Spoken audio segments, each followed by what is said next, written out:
நீங்கள் எல்லோரும் முதல்வன் படம் பார்த்துருப்பீங்க. அந்த படத்தில் இந்த ரகுவரனுடைய கேரக்டர் அச்சு அசலாக கலைஞர் கருணாநிதி அவர்களுடைய கேரக்டரை மையப்படுத்தி தான் இருக்கும். அந்த படத்தில் கிளைமேக்ஸ் நெருங்குற சமயம் ரகுவரன் ஒரு வசனம் பேசுவார். என்னை சமாளிக்கவே முடியல இல்லை அப்படின்னு சொல்லி ஒரு வசனம் பேசுவார். ஏன்னா அந்தளவுக்கு ஆளுங்கட்சியாக இருக்கக்கூடிய முதல்வராக இருக்கக்கூடிய அர்ஜுனுக்கு பயங்கரமாக குட்டச்சல் கொடுத்துக்கிட்டு இருப்பார். ஏதாவது ஒன்று பண்ணி பிரச்சனையை கிளப்பணும் அப்படிங்கிறது தான் அவருடைய நோக்கமாக இருக்கும். அதுதான் ஆக்சுவலாக திமுகவுடைய ஃபார்முலா. திமுக சிறந்த எதிர்க்கட்சி அப்படின்னு எல்லாரும் சொல்லுவாங்க. ஏன்னா எதிர்க்கட்சியாக இருக்கிற போது அரசியலில் பின்னி படல் எடுப்பாங்க. எந்த பிரச்சனை கிடைச்சாலும் அதை வச்சு அவங்களால அரசியல் பண்ண முடியும். அப்படி இல்லையா புதுசாக ஒரு பிரச்சனையை உருவாக்கி அவங்க அரசியல் பண்ணுவாங்க. அந்தளவுக்கு அரசியல் செய்வதில் திமுக வல்லவர்கள். இந்தியாவிலேயே அரசியல் செய்கிறதுல சிறந்த கட்சி எது அப்படின்னா கண்ணை மூடிட்டு திமுக அப்படின்னு சொல்லலாம். ஆனால் அவங்கக்கிட்ட இருக்கிற ஒரே ஒரு பிரச்சனை என்ன அப்படின்னா ஆளுங்கட்சி ஆனதுக்கு அப்புறமும் அவங்க திரும்பவும் அரசியலே பண்ணிக்கிட்டு இருப்பாங்க. அதுதான் மக்களுக்கு பிடிக்காது. நீ எதிர்க்கட்சியாக இருந்தபோது தேர்தலில் ஜெயிக்கணுங்கிறதுக்காக நீ அரசியல் பண்ணுற, சரி ஓகே அப்படின்னு மக்கள் விட்டுருவாங்க. அதான் உங்ககிட்ட ஆட்சி அதிகாரத்தையும் கொடுத்துட்டோம்ல, இப்போ நீ நல்ல விஷயங்கள் 4 பண்ண அப்படின்னா மக்கள் தானாக உனக்கு ஓட்டு போட்டு போகிறாங்க. அப்போ உட்காந்து எதுக்காக அரசியல் மட்டுமே பண்ணிகிட்டு இருக்கணும்? எதிர்க்கட்சிகள் அரசியல் செய்யாமல் என்ன அவியலாக செய்யும் அப்படின்னு அவர் கேட்டார் இல்லையா? ஆளுங்கட்சியாக இருந்துக்கிட்டு எதுக்கு அவியல் செய்கிறீங்க அப்படிங்கிறது தான் மக்களுடைய கேள்வி. ஆளுங்கட்சியாக இருக்கிற போது திமுக எப்படி அரசியல் செய்யும்? ஏன்னா அதிமுக ஆட்சியில் நிறைய பிரச்சனைகள் நடக்கும். உதாரணத்துக்கு தூத்துக்குடி போராட்டம் நடந்தது, மீத்தேனுக்கு போராட்டம் நடந்தது, டாஸ்மாக் எதிராக போராட்டம் நடந்தது, இந்த லாக்அப் டெத் நடந்தது. இந்த மாதிரி நிறைய பிரச்சனைகள் நடக்கிற போதெல்லாம் உடனடியாக அதை கையில் எடுத்து திமுகவால் அரசியல் செய்ய முடிஞ்சுது. அதே மாதிரி அதிமுக ஆட்சிக்கு எதிராக நிறைய போராட்டங்கள் நடந்தது. அரசு ஊழியர்கள், செவிலியர்கள், ஆசிரியர்கள் இவங்க எல்லாரும் போராட்டம் பண்ணாங்க. உடனடியாக அந்த போராட்டத்தில் போய் ஸ்டாலின் கலந்துக்கிட்டு அடுத்து எங்கள் ஆட்சி தான், நாங்கள் வந்தோன்னே எல்லாம் பார்த்துக்கிறோம் அப்படின்னு அவரால் அரசியல் செய்ய முடிஞ்சுது. ஆனால் இதையெல்லாம் ஆளுங்கட்சியாக இருக்கும்போது செய்ய முடியுமா? செய்ய முடியாது. ஏன்னா இவங்க ஆட்சியிலையும் அதே பிரச்சனை தான் இருக்குது. அதே அரசு ஊழியர்கள் இன்றைக்கி போராட்டம் பண்ணிகிட்டு இருக்காங்க. அதே மாதிரி லாக்அப் டெட் நடந்துகிட்ருக்கு.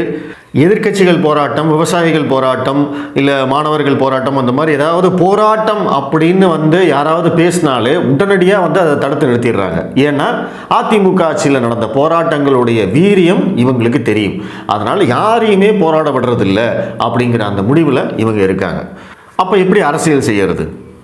அங்கே தான் திமுகவுடைய மாஸ்டர் பிளான் இருக்குது. அவங்க என்ன பண்ணுறாங்க? அரசியல் செய்யணும் அப்படின்னா புதுசாக ஒரு பிரச்சனையை உருவாக்கி அதை வச்சு நீ அரசியல் பண்ணு அப்படிங்கிறது தான் திமுகவுடைய பாலபாடம். இப்போ திமுக ஆட்சிக்கு வந்ததுக்கப்புறமா இவங்க உருவாக்கின பிரச்சனைகள் என்னென்ன அப்படிங்கிறத பாருங்கள். மத்திய அரசு தமிழகத்தை வஞ்சிக்கிறது, நிதி பகிர்வு தர்றதில்லை, ஜிஎஸ்டி பணம் தர்றதில்லை அப்படிங்கிற ஒரு பிரச்சனையை உருவாக்குனாங்க. அதற்கு பிறகு இந்த கவர்னர் மாற்றம் நடந்ததுக்கப்புறமா கவர்னரை வச்சு பெரும்பாலான நேரங்களில் அரசியல் பண்ணிகிட்டு இருந்தாங்க. கவர்னர் மசோதாவுக்கு கையெழுத்து போடுறதில்ல, தாமதப்படுத்துகிறாரு, அதை பண்ணுறாரு, இதை பண்ணுறாரு, கவர்னர் வெளியில் போய் பேசுகிறாரு, அப்படி இப்படின்னு அவர் மேலே ஏகப்பட்ட கம்ப்ளைண்ட் பண்ணி அவரை தமிழகத்துக்கு எதிரானவராக சித்தரித்து தொடர்ச்சியான அந்த பிரச்சாரத்தின் மூலம் ஒரு அரசியலை முன்னெடுத்தாங்க. கவர்னர்கிட்ட மசோதா அனுப்பிச்சதுக்கப்புறமா அங்கே கிடப்பில் கிடக்கிறது ஆர்.என். ரவி தான் இந்தியாவிலேயே முதல் தடவையாக பண்ணாருங்கிறதே கிடையாது. இதற்கு முன்னாடி இருந்த கவர்னர்கள், இந்தியாவில் இருக்கக்கூடிய மற்ற மாநிலத்து கவர்னர்கள் எல்லாரும் என்ன பண்ணுறாங்களோ அதைத்தான் ஆர்.என். ரவி பண்ணார். ஆனால் அதை வைத்து அரசியல் செய்யக்கூடிய சாதுரியம் திமுக கிட்ட இருந்தது. அதுதான் திமுக.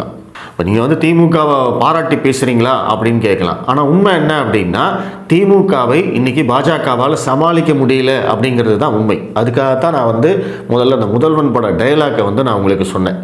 உண்மையிலேயே திமுகவை பாஜகவால் சமாளிக்க முடியல. ஏன்னா அவங்க புதுசாக பிரச்சனைகளை கிளப்பிகிட்டே இருக்காங்க. அதற்காக திட்டம் போட்டு வேலை செய்கிறாங்க. அதுதான் இங்கே பார்க்க வேண்டிய விஷயம். நேற்று உச்சநீதிமன்றம் ஒரு மிக தீவிரமான ஒரு தீர்ப்பை கொடுத்துருந்தாங்க. ஆளுநர் வெர்சஸ் தமிழ்நாடு அரசு. இந்த வழக்கில் ஆளுநருக்கு காலக்கெடு நிர்ணயித்து உச்சநீதிமன்றம் தீர்ப்பு கொடுத்திருக்கு. மக்களால் தேர்ந்தெடுக்கப்பட்ட மாநில அரசு ஒரு சட்ட மசோதாவை சட்டமன்றத்தில் நிறைவேற்றி ஆளுநருக்கு அனுப்பினால் அதை குறிப்பிட்ட காலத்துக்குள் நீங்கள் பரிசீலிக்க வேண்டும். 30 நாளைக்குள்ள அதுக்கு ஒப்புதல் கொடுக்கணும். இல்லையா அதை திருப்பி அனுப்பணும். அவங்க இரண்டாவது முறையாக அந்த மசோதாவை நிறைவேற்றி உங்களுக்கு அனுப்பிச்சாங்க அப்படின்னா உங்களுக்கு ஒப்புதல் தர்றதை தவிர வேறு வழியே இல்லை. அதையும் உடனடியாக செய்யணும். அப்படி இல்லை அந்த மசோதாவை நீங்கள் வந்து ஜனாதிபதிக்கு அனுப்புவதாக இருந்தால் அதையும் 90 நாளுக்குள்ளே செய்யணும் அப்படிங்கிறது தான் வந்து உச்சநீதிமன்றத்துடைய தீர்ப்பு. அது போக கவர்னர் ஆர்.என். ரவி அவர்கள் தமிழக சட்டமன்றம் நிறைவேற்றி அனுப்பிய ஒரு 10 மசோதாக்களை நீண்ட காலமாக கிடப்பில் போட்டு வைத்திருந்தார். அந்த மசோதாக்கள் எல்லாவற்றையும் உச்சநீதிமன்றம் தன்னுடைய தனிப்பட்ட அதிகாரத்தை பயன்படுத்தி அவங்களே வந்து ஒப்புதல் கொடுத்துட்டாங்க. அந்த சட்டங்கள் அனைத்தும் நேற்றே வந்து அமலாகிவிட்டன. அதுவும் வந்து என்ன, 2வது முறையாக எப்போ சட்டமன்றத்தில் நிறைவேற்றப்பட்டதோ அந்த தேதியிலிருந்து முன்தேதியிட்ட ஒப்புதல் அப்படிங்கிற மாதிரி கொடுத்துட்டாங்க. ஸோ அதனால் வந்து நேற்றே வந்து இந்த வேந்தர் பதவி ஆளுநரை வந்து நீக்கிட்டாங்க, முதல்வர் தான் இனிமேல் வேந்தர் அப்படின்னு நிறைய வந்து மீம்ஸு போஸ்ட்டு எல்லாமே போட்டாச்சு. திமுகவினர் வந்து ஒரு மிகப்பெரிய வெற்றி கொண்டாட்டத்தில் இருக்காங்க. ஏன்னா இந்த தீர்ப்பு வந்து திமுகவுக்கு ஒரு மிகப்பெரிய பலம். அவங்க வந்து அவங்களுடைய பிரச்சாரத்துக்கு வந்து ஒரு மிகப்பெரிய பலம். ஆனால் அவங்க மாநில சுயாட்சி, மாநில உரிமை இதெல்லாம் பேசுகிறாங்க இல்லையா. இந்த தீர்ப்பு வந்து தமிழகத்துக்கு மட்டும் இல்லாமல் ஒட்டுமொத்த இந்தியாவுக்கும் வழிகாட்டியாக இருக்கும் அப்படிங்கிறதுலேயும் மாற்று கருத்து கிடையாது. அந்த வகையில் பார்க்கும்போது திமுகவுக்கு இந்த தீர்ப்பு வந்து ஒரு ஜாக்பாட். ஏன்னா இதை வச்சு அவங்க வந்து ஒரு மிகப்பெரிய அரசியலை பண்ணுவாங்க அப்படிங்கிறதுல மாற்று கருத்தே கிடையாது. இப்போ உச்சநீதிமன்றம் செஞ்சது சரியா அப்படிங்கிற கேள்வி இருக்கு இல்லையா. உச்சநீதிமன்றம் இந்த தீர்ப்பை பொறுத்த வரைக்கும், இந்த வழக்கை பொறுத்த வரைக்கும் அவங்க என்ன பார்த்தாங்க அப்படிங்கிறத நீங்கள் தெரிஞ்சுக்கணும். ஆளுநர் வெர்சஸ் தமிழக அரசு. இங்கே பிரச்சனை என்ன, தமிழக அரசு அனுப்பிய ஒரு 10 மசோதாக்களை ஆளுநர் நிலுவையில் வைத்திருக்கிறார். ஸோ இதை வந்து ஆளுநர் சைட்லேருந்து பார்த்தோம் அப்படின்னா அந்த மசோதா என்ன, மெரிட் ஆஃப் தி கேஸ் என்ன அப்படிங்கிறத பார்க்கணும். ஆளுநர் எதனால் வந்து இந்த 10 மசோதாக்களை நிலுவையில் வைத்திருக்கிறார்? அவர் நேற்று கூட அறிக்கை கொடுத்துருக்காரு, நான் இது வரைக்கும் 48 மசோதாவுக்கு வந்து ஒப்புதல் கொடுத்துருக்கேன், 3 மசோதாவை ஜனாதிபதிக்கு அனுப்பிச்சிருக்கேன், இந்த 10 மசோதாவை மட்டும்தான் நான் நிறுத்தி வச்சுருந்தேன் அப்படின்னு சொல்கிறார். ஏன் வந்து இந்த 10 மசோதாவை மட்டும் நிறுத்தி வைக்கணும்? ஏன்னா இந்த 10 மசோதாக்களும் ஆளுநருடைய அதிகாரத்தை பறிப்பதாக இருக்கிறது. அதுதான் இங்கே மேட்ரு. இந்த மெரிட் ஆஃப் கேஸ் அப்படிங்கிறதையே யாரும் பெருசாக டிஸ்கஸ் பண்ணுறதில்ல. அதற்கு மிக முக்கியமான காரணம் என்ன அப்படின்னா, வெறும் சும்மா அந்த ஆளுநர் மேலே இவங்க இந்த பிரச்சாரம் பண்ணிட்டு இருக்காங்க இல்லையா, அதுதான். ஆனால் உண்மையிலேயே வந்து ஆளுநர் ஆர்.என். ரவி அவர்கள் இந்த மசோதாக்களை நிறுத்தி வைத்ததற்கான காரணம் என்ன அப்படின்னா, இந்த மசோதாக்கள் அனைத்தும் ஆளுநரின் அதிகாரத்தை பறிப்பதாக இருக்கிறது. இப்போ தமிழக அரசு என்ன பண்ணியிருக்காங்க அப்படின்னா, ஆளுநரின் அதிகாரத்தை பறிக்கக்கூடிய ஒரு சட்ட மசோதாவை நிறைவேற்றி அந்த மசோதாவை ஆளுநருக்கே ஒப்புதலுக்கு அனுப்பி அதை வந்து நீங்கள் ஒப்புதல் கொடுங்கன்னு கேட்டிருக்காங்க. புரியுதா உங்களுக்கு? நீங்கள் எனக்கு எதிராக ஒரு தீர்மானம் நிறைவேற்றுறீங்க, என்னை வந்து தண்டிக்கணும்னு நினைக்கிறீங்க, அந்த தீர்மானமே எனக்கே அனுப்பிச்சு என்னையே வந்து ஒப்புதல் கொடுக்க சொன்னால் நான் எப்படி கொடுப்பேன்? அதுதான் இங்கே சிக்கல்.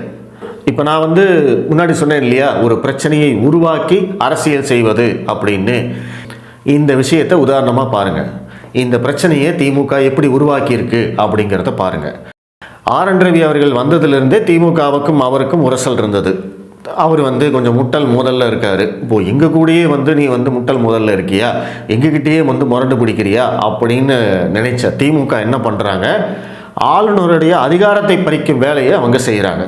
நீ சொல்கிறத நான் செய்ய மாட்டேன், நான் சொல்கிறத தான் நீ செய்யணும், உனக்கு எந்த அதிகாரமும் இல்லை அப்படிங்கிறது தான் திரும்ப திரும்ப திரும்ப இங்கே வந்து ஒரு பிரச்சாரமாக ஓடிட்டே இருந்தது.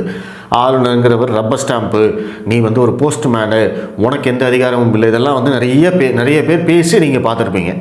அதெல்லாம் ஏன் பேசப்பட்டது அப்படின்னா, ஆளுநருடைய அதிகாரத்தை பறிப்பது அப்படிங்கிறது தான் திமுகவுடைய டார்கெட். ஸோ அதுக்கு என்ன பண்ணலாம் அப்படின்னு யோசித்தவங்க தான் இந்த பல்கலைக்கழக மேட்டரை கையில் எடுத்தாங்க.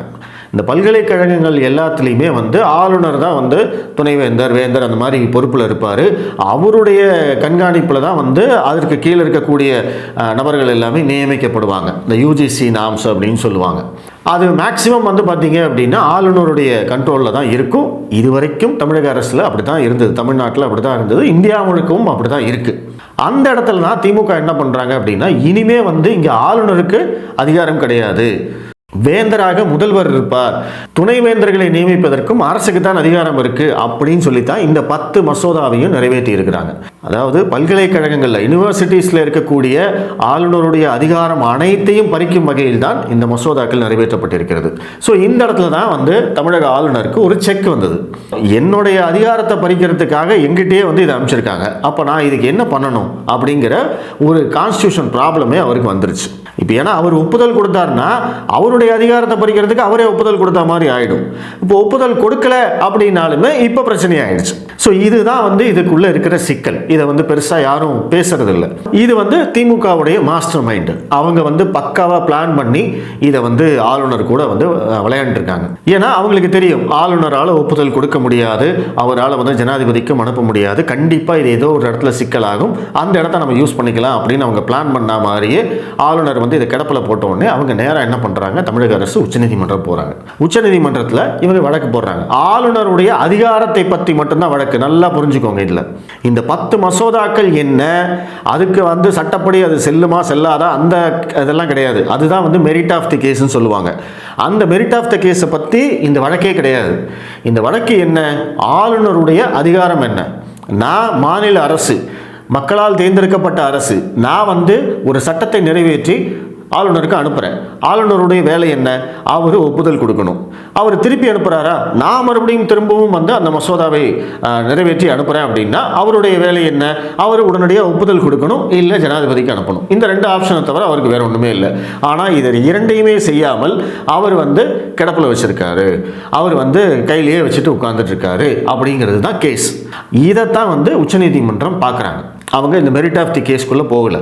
ஸோ இந்த இடத்துல வந்து ஆளுநருக்கு மிகப்பெரிய செக்கு. ஸோ உச்சநீதிமன்றம் கடுமையாக ஆளுநரை வந்து கண்டித்திருக்கிறார்கள். நீங்கள் செஞ்சது நியாயம் இல்லை, நேர்மை இல்லை, நீங்கள் வந்து இந்த மாதிரி மசோதாவை எத்தனை நாள் வேணாலும் நான் வச்சுட்டு இருப்பேன் அப்படிங்கிறதெல்லாம் உங்களுக்கு அதிகாரமே கிடையாது.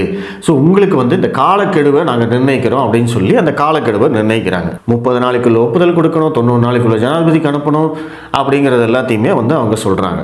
இது வந்து இதுவரைக்கும் அரசியலமைப்பு சட்டத்திலேயே இல்லை.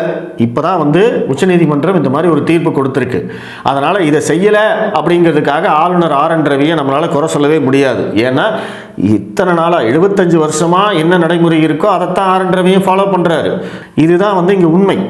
ஸோ இந்த தீர்ப்பை கொடுத்த உச்சநீதிமன்றம் என்ன பண்ணுறாங்க, ஒருபடி மேலே போயிட்டு ஆளுநர் ஆர்.என். ரவி நிறுத்தி வைத்திருந்த அந்த 10 மசோதாக்களையும் எங்களுடைய அதிகாரத்தை பயன்படுத்தி நாங்கள் ஒப்புதல் தருகிறோம் அப்படின்னு சொல்லி ஒப்புதலும் கொடுத்துட்டாங்க.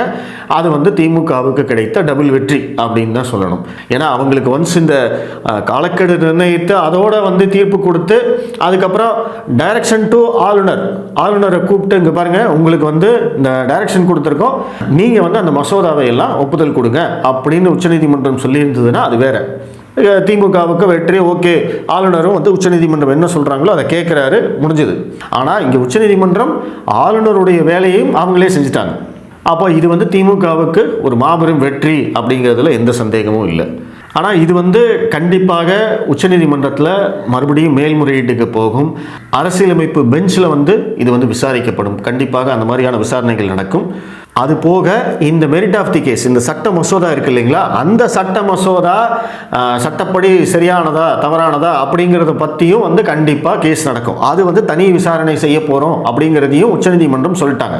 இந்த பல்கலைக்கழகங்களில் ஆளுநருக்கு வந்து அதிகாரம் இல்லை அப்படின்னு தமிழக அரசு நிறைவேற்றிய அந்த மசோதா செல்லுமா செல்லாதா அப்படிங்கிற வழக்குகள் அடுத்து வரும் காலகட்டங்களில் உச்சநீதிமன்றத்திலேயே நடக்கத்தான் போகுது. அதில் வந்து தமிழக அரசு திமுக வந்து ஜெயிக்கிறதுக்கு வாய்ப்பே இல்லை. ஏன்னா இதற்கு முன்னாடியே உச்சநீதிமன்றம் இது சம்பந்தமாக நிறைய தீர்ப்புகள் கொடுத்துருக்கு. இவங்க நிறைவேற்றின சட்டம் அனைத்துமே வந்து அந்த தீர்ப்புகளுக்கு எதிரானது அப்படின்னு தான் சொல்லப்படுது. ஸோ எப்படி பார்த்தாலும் திமுகவை பொறுத்த வரைக்கும் இது வந்து ஒரு மாபெரும் வெற்றி அப்படிங்கிறது சந்தேகம் கிடையாது. நான் முன்னாடியே சொன்ன மாதிரி ஒரு பிரச்சனையை உருவாக்கி அதை வைத்து அரசியல் செய்து ஸ்கோர் செய்வதில் திமுகவினர் வல்லவர்கள்.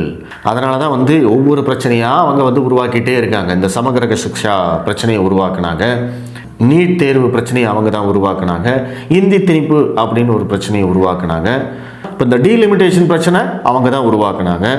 ஏன்னா அதெல்லாம் வந்து இப்போ பேச வேண்டிய அவசியமே இல்லை, அதற்கான தேவையும் இல்லை. ஆனாலும் அதை வைத்து அரசியல் செய்வதில் திமுகவினர் வல்லவர்கள்.